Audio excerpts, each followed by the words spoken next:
আসসালামু আলাইকুম সবাইকে। আমি অনেক দিন পরে একটা লং ভিডিওতে ভয়েস দিচ্ছি। আর আজকে যে ভিডিওটা বানাচ্ছি এটা হচ্ছে চিকেন পকোড়ার ভিডিও।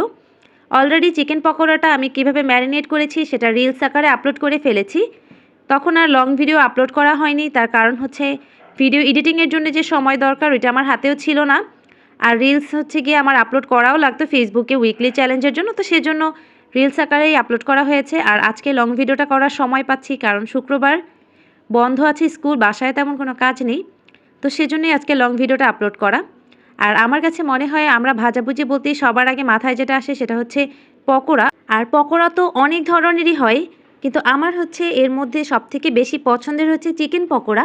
আর চিকেন পকোড়া আমার মনে হয় বানানো অনেক সহজ।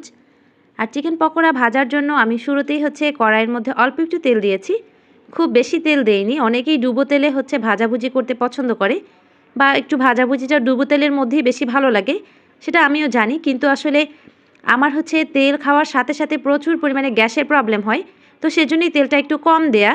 আর যেহেতু ভাজার সময় প্রচুর পরিমাণে তেল চলে যায় এই চিকেন দেওয়ার সাথে সাথে, তো সেজন্য আমি একটু কম তেলে ভাজার চেষ্টা করেছি, কারণ হচ্ছে যাতে বেশি তেল খেতে না হয়।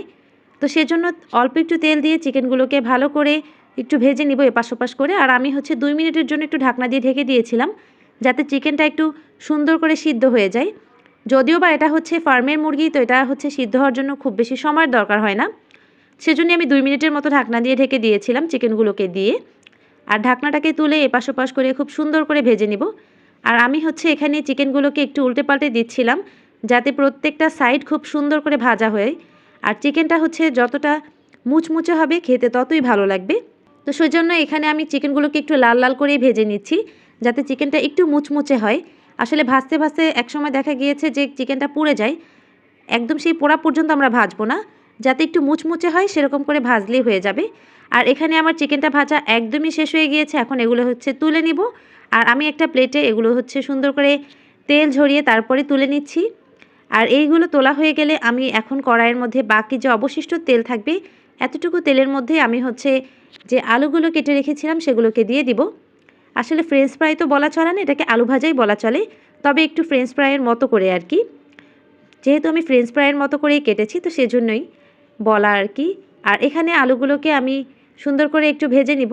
আর আলুগুলোর মধ্যে আমি শুরুতে অল্প একটু লবণ, অল্প একটু মরিচের গুঁড়া, একটু গোলমরিচের গুঁড়ো দিয়ে মেখে রেখে দিয়েছিলাম। আর এখন হচ্ছে এগুলোকে একটু ভেজে নিচ্ছি। আলুর মধ্যেও আমি খুব বেশি তেল দিব না, অবশিষ্ট যে তেল ছিল সেটার মধ্যেই ভাজছি। এগুলো ভাজা হয়ে গেলে তুলে নিয়েছি। আমার মনে হয়েছে চিকেন পকোড়ার সাথে এটা খেতে ভালোই লাগবে।